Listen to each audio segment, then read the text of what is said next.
يا أرحم الراحمين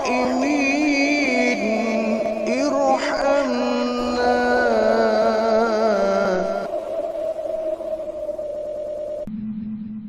Para pecinta dakwah, pecinta ta'lim, rahimakumullah.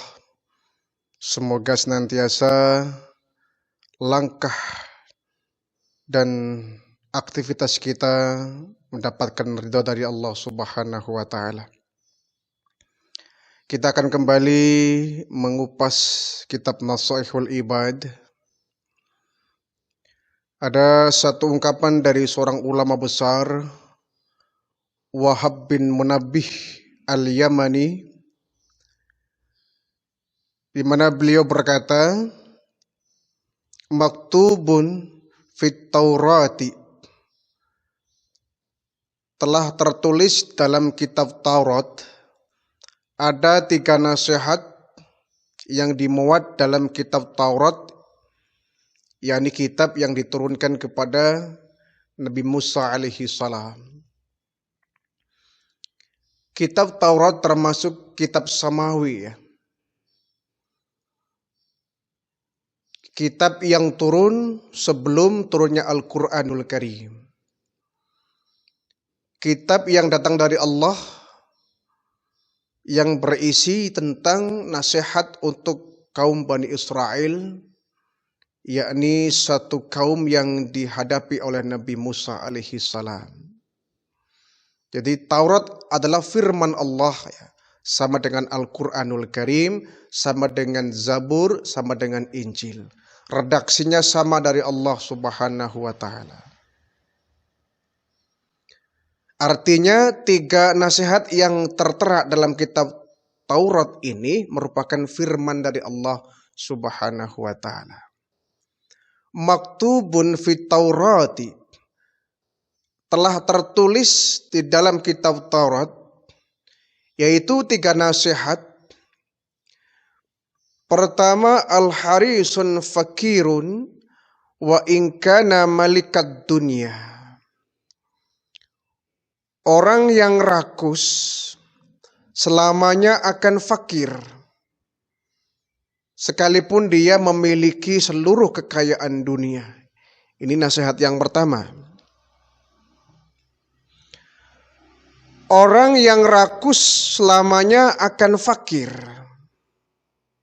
Wa in kana malikat dunia, sekalipun dia menguasai dunia, meskipun dia sang penguasa dunia, walaupun dia memiliki seluruh kekayaan dunia, tetapi ketika dia memiliki sifat fakir, maka dia akan rakus untuk selama-lamanya. Rakus ini adalah sifat binatang yang mestinya tidak pantas dimiliki oleh manusia, kecuali rakus ilmu, ya. Rakus ilmu, rakus ibadah, rakus-rakus yang sifatnya untuk kepentingan akhirat itu boleh. Tetapi kalau rakus dalam konteksnya dengan kekayaan dunia, ini tidak boleh. Karena rakus ini akan menyebabkan seseorang tidak akan pandai bersyukur kepada Allah. Orang yang hatinya dihinggapi perasaan rakus, yakinlah dia tidak akan bisa bersyukur kepada Allah Subhanahu wa ta'ala. Yang ada adalah kurang, dan kurang. Tidak akan pernah merasa cukup. Sebaliknya, orang yang memiliki sifat syukur kepada Allah, dia cenderung akan hidup sederhana dan tidak akan rakus. Rakus ini kan dia merasa kurang dengan apa yang dia miliki. Padahal mungkin di mata orang lain, dia sudah sangat berlebih hartanya. Sangat mewah kekayaannya, berlimpah ruah harta bendanya menurut pandangan orang. Tapi tatkala seseorang sudah ada penyakit rakusnya, maka semua kekayaan gak berasa. Dia kaya tapi terasa miskin. Ini orang yang rakus. Tidak akan pernah merasa cukupnya dengan apa yang Allah berikan kepada dia. Sehingga Allah Subhanahu wa taala selalu memberikan peringatan kepada kita. La in syakartum la azidannakum wa la in kafartum inna adzabi lasyadid. Jika kalian, kata Allah, pandai bersyukur atas segala nikmat-nikmatku, maka nikmat itu akan ditambah. Sebaliknya, wala in kafartum, jika engkau tidak mensyukurinya, kufur dan ingkar akan nikmat Allah, maka sesungguhnya azab Allah sangat begitu pedih. Kita ambil satu analogi misalkan ya. Kita memberikan hadiah kepada orang. Hadiahnya nggak seberapa ya. Hanya ketika kita kasih itu hadiah, ini orang sangat senang luar biasa menerima hadiah dari kita. Senang sekali ini orang, bahkan kita didoakan ya agar kita diberikan kesehatan, agar kita diberikan keselamatan panjang usia, rizki yang berkah. Dia senang luar biasa dengan pemberian kita. Kita akan menilai ini orang pandai berterima kasih ini. Adabnya bagus dia. Padahal yang saya kasih nggak seberapa kok, hadiah yang remeh. Tapi dia terima kasihnya luar biasa. Kita kan akan menilai ini orang bagus ini. Nantilah kapan-kapan kalau saya punya rezeki, akan saya kasih lagi hadiahnya yang lebih istimewa. Kan begitu. Kita pun ikut senang ketika orang yang kita beri dia berterima kasih. Kita ikut senang dan kita berencana. Nanti kalau dapat rezeki lagi, saya mau ngasih lagi. Dia akan merasa dihargai. Sebaliknya kalau kita memberi hadiah kepada orang, tapi yang kita kasih malah orangnya tidak mau berterima kasih. Malah dia marah-marah. Apaan hadiah begini? Kau mau menghina saya? Hadiah apa ini? Kasih kepada orang lain saja. Hadiah model begini dikasih ke saya. Kita kan sakit hati. Udah kita niat baik-baik ingin ngasih hadiah ke dia. Dia yang mencela dengan pemberian kita. Kita ngasih makanan misalkan ya, menghadiahkan makanan atau kue. Dia malah mencela, makanan apa gini, nggak enak kayak gini, saya nggak doyan. Nah, kita sudah niat ikhlas tulus memberikan makanan hadiah kepada orang itu, tapi orangnya mencela, menghina.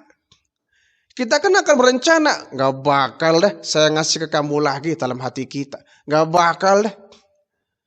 Buat apa ngasih sesuatu ke orang yang orangnya nggak mau terima kasih malah menghina mencela. Nggak bakal kita ngasih ke dia lagi. Pun demikian Allah ya. Kalau kita pandai bersyukur, abdan syakuro, menjadi orang yang pandai bersyukur, pasti Allah berjanji la azidannakum, pasti akan aku tambah nikmatku. Tapi kalau kau ingkar, tidak mau berterima kasih, kau kufuri nikmatku, maka ingat azabku sangat begitu pedih. Orang yang rakus adalah orang yang contoh tidak mau bersyukur kepada Allah. Selalu merasa kurang. Padahal dia sudah mendapatkan sesuatu yang berlebih dari orang lain. Yang orang lain punya ingin dikuasai. Yang orang lain miliki ingin diambil. Ini orang rakus namanya. Orang rakus ini selamanya akan tersiksa dengan perasaannya sendiri. Sudah punya mobil yang bagus, ingin ditukar dengan yang lebih bagus lagi. Kenapa? Mobil yang kemarin tuh ketinggalan zaman. Keluar lagi model mobil yang mutaakhir dan bagus, ditukar lagi dengan model yang terakhir, yang paling bagus ini. Orang seperti ini akan disiksa oleh pemikirannya sendiri, oleh perasaannya sendiri. Makanya toma itu kan rakus, tamak. Tamak itu dari bahasa toma ya, toma. Kemudian direduksi menjadi tamak ya. Toma ini kan ada 3 huruf kalau dalam bahasa Arab ya. To, mim, ain. Toma. To, mim, ain. 3 huruf ini sangat tepat untuk menggambarkan orang yang rakus dan tamak ini. Pertama to. To ini kan bentuknya badannya kecil, perutnya besar. Huruf to ya. Artinya orang yang rakus itu perutnya besar. Perutnya sudah penuh dengan makanan tapi dia masih ingin mengambil lagi punya orang. Itu to ya. Sudah berlebih harta kekayaannya tetapi masih kurang saja, itu toma. Seperti huruf to ya, monyong ke depan. Badannya kecil, perutnya monyong ke depan. Yang ketiga huruf mim. Mim sama tengahnya bolong. Ya. Tengahnya bolong, kakinya menjulur ke bawah. Artinya orang yang tamak ini selalu merasa kurang. Walaupun perutnya kecil, kemampuannya kecil, tapi dia ingin mendapatkan yang lebih banyak gitu. Itu orang tamak itu. Yang ketiga huruf ain. Ain, mulutnya terbuka lebar, perutnya pun terbuka lebar, menyengser ke bawah. Mulutnya terbuka lebar. Itu orang tamak itu begitu. Mulutnya nggak pernah tertutup, mangap terus itu. Artinya dia merasa butuh lagi, masih butuh lagi, masih kurang, masih kurang. Itu mencirikan orang yang tamak. Kita mencari kekayaan itu boleh. Ya. Mencari kekayaan, harta benda itu boleh. Malah hukumnya wajib kita mencari nafkah. Tetapi jangan kemudian harta yang kita miliki, kekayaan yang kita punya, jangan sampai menyebabkan kita nggak pernah puas. Karena memang sifat manusia itu selalu nggak pernah puas yang apa yang dia miliki. Kalau dia punya 1 pulau, dia akan menggapai pulau yang kedua. Kalau dia udah punya pulau 2, dia akan terus menggapai untuk mencari cara mendapatkan pulau yang ketiga dan seterusnya. Baru dia akan berhenti dari sifat rakusnya ketika dia sudah masuk ke liang kubur. Hatta zurtumul maqabir. Sampai dia masuk ke liang kubur. Baru selesai sampai di situ. Jadi yang Allah berikan kepada kita harus kita syukuri. Mencari harta, mencari kekayaan, mencari uang, mencari kehidupan itu memang wajib. Boleh saja. Seorang muslim boleh menjadi miliarder. Seorang muslim boleh menjadi orang yang kaya raya. Seorang muslim boleh menjadi orang yang hartanya melimpah. Agar hartanya bisa dimanfaatkan untuk berinfak. Itu boleh. Yang tidak boleh kalau kemudian dari harta yang kita miliki kemudian kita akan rakus. Kalau sudah rakus maka dia enggan untuk berbagi. Efek yang menyusul adalah dia menjadi orang yang bakhil dan pelit. Kenapa dia bakhil? Karena dia merasa masih kurang. Padahal hartanya sudah berlimpah. Mobil udah bagus. Rumah sudah kayak istana. Penghasilan sudah lebih daripada orang lain. 1 bulan 1 miliar, 1 bulan 2 miliar, 1 bulan 3 miliar, 5 miliar misalkan. Tapi dasar orang yang rakus, orang yang tamak. Segitu gaji dan pendapatan sangat besar dan melimpah. Dia masih kurang. Kalau dia merasa masih kurang, boro-boro dia bisa berbagi kepada orang lain. Dia nggak bakal bisa memberi kepada yang membutuhkan, berinfak untuk agama, bersedekah untuk fakir miskin dan yatim piatu. Nggak bakal ada perasaan ke situ. Tidak akan pernah ada perasaan yang ke sana. Kenapa? Dia masih kurang. Dia masih merasa kurang, maka dia akan terus mengumpulkan harta bendanya hatta zurtumul maqabir, finishnya sampai dia masuk ke liang kubur. Nah, baru di situ dia penyesalan ya, bahwa harta benda sudah banyak menipu dia, menyebabkan dia sibuk dan dia lupa kepada Allah, lupa untuk berderma kepada orang lain. Orang yang rakus, fakirun, akan selalu fakir. Wa in kana malikat dunia, meskipun dia sudah memiliki, menguasai dunia, dia tetap akan menjadi orang yang miskin. Yang kedua, kata Allah dalam kitab Taurat, wal muti'ullahi ta'ala muta'un linnas wa in kan mamlukan. Orang yang taat kepada Allah pasti akan ditaati manusia meskipun dia seorang budak. Ini nasihat sangat bagus ya. Orang yang taat kepada Allah pasti akan ditaati oleh seluruh manusia meskipun dia seorang budak.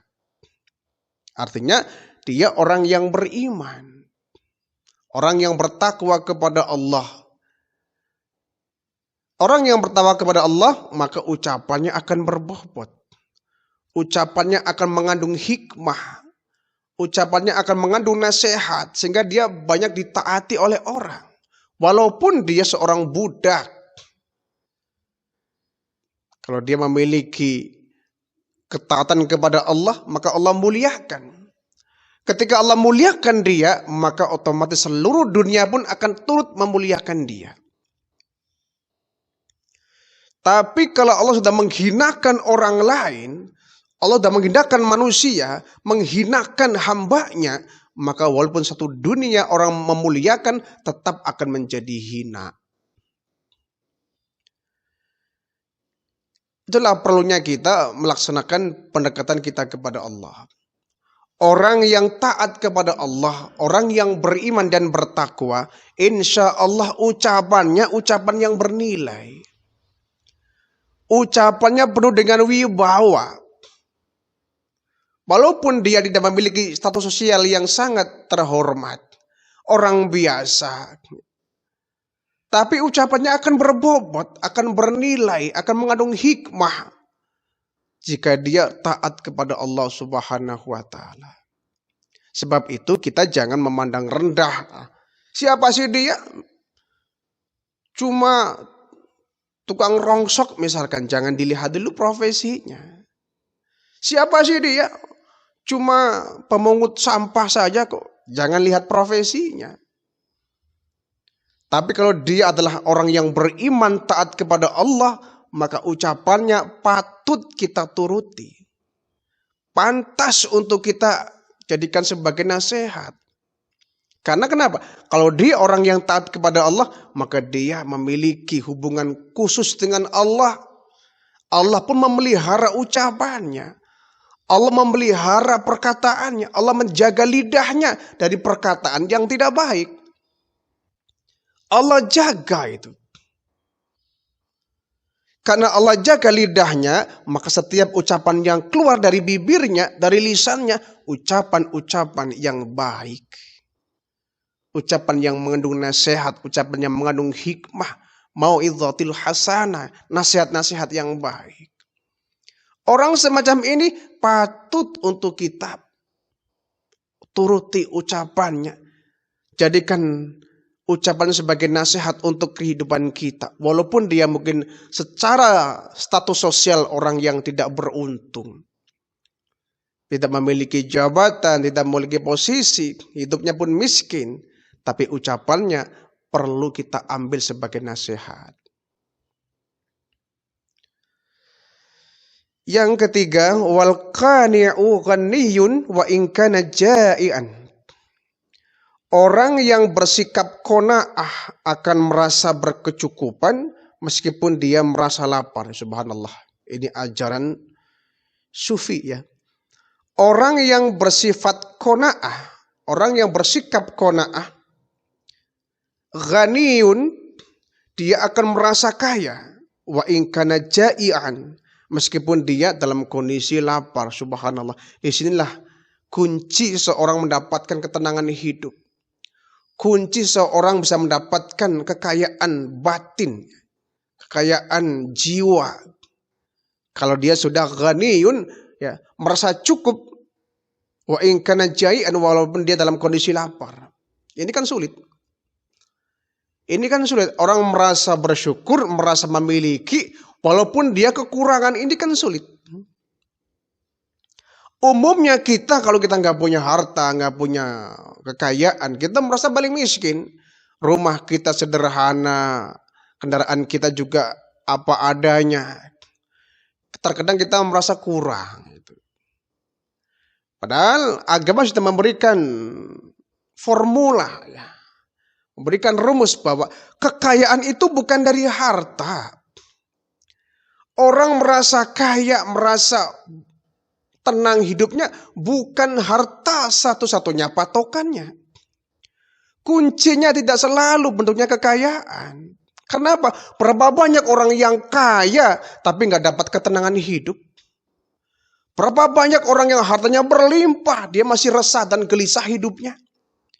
Tidak mendapatkan ketenangan hidup, tidak bisa meraih sakinah. Lalu buat apa harta bendanya? Sementara kita kan hidup ini 24 jam, kita mencari ketenangan hidup. Kita bekerja, mencari nafkah, mencari kekayaan, mencari uang, bisa membangun rumah, punya kendaraan, apa semua itu kita mengharapkan ketenangan hidup. Yang kita carikan itu kebahagiaan hidup. Agar kita dengan punya rumah kita bisa bahagia, kita dapat mobil mewah kita bisa bahagia, kita punya uang banyak dan kita bisa bahagia, kan itu. Tapi ternyata tidak semua orang yang berhasil meraih harta, berhasil punya rumah mewah, berhasil punya mobil mewah, tidak semua mereka kemudian bisa meraih kebahagiaan. Banyak di antara mereka yang kekayaannya hanya kamuflase saja. Hanya tipuan belaka, rumahnya mewah tapi hatinya masih resah dan gelisah, tidak bisa mendapatkan kebahagiaan. Percuma buat apa? Nggak ada manfaatnya. Artinya apa? Bahwa kekayaan itu tidak selalu hadir melalui harta. Ya. Kesenangan, kebahagiaan, ketenangan tidak selalu harus kuncinya adalah uang. Ketenangan adalah saat kita merasa kecukupan, berkecukupan dari apa yang Allah berikan kepada kita atau sifat qanaah. Kalau sudah qanaah kita miliki, Masya Allah, ya. Biar kendaraan kita sederhana, gaji kita pun pas-pasan, rumah kita juga nggak ada bagus-bagusnya, sangat minim.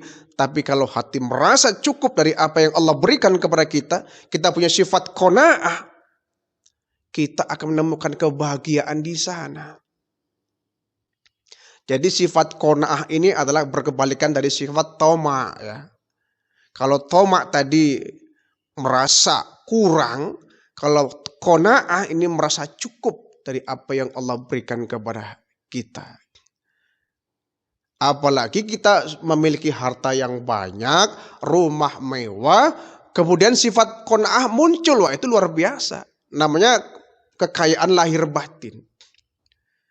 Kekayaan kita, harta benda kita, rumah kita yang megah. Kemudian kita menemukan ketenangan di sana. Kita menemukan kebahagiaan di sana. Menemukan penyejuk batin di sana, ini luar biasa. Ini namanya kekayaan lahir batin. Lahirnya dia kaya, batinnya dia kaya. Tetapi yang bertemu kedua-duanya ini jarang. Jarang sekali. Jarang sekali. Yang ada adalah ketika dia kaya, ya, dia semakin resah, gelisah kalau hartanya diambil orang, kalau rumahnya dirampok. Bagaimana nih kalau rumah saya kebakaran, di dalamnya penuh dengan harta benda. Yang ada was-was. Ya. Yang ada was-was. Maka kunci dari meraih kebahagiaan adalah sekali lagi sifat qanaah. Ini yang jarang muncul di hati kita. Ini yang jarang sekali ada dalam jiwa kita, qanaah. Kita berat kalau harus menerima qanaah ini. Karena kita masih merasa kurang. Gaji sudah begitu besar, masih kurang. Artinya apa? Korupsi, mengambil hak orang, mengambil milik orang. Padahal sudah besar gajinya, luar biasa. Karena sifat rakus yang muncul. Tapi kalau qanaah, gaji pas-pasan, tapi insya Allah bisa mengantarkan dia menjadi orang yang pandai bersyukur kepada Allah. Dan ini kunci meraih kebahagiaan.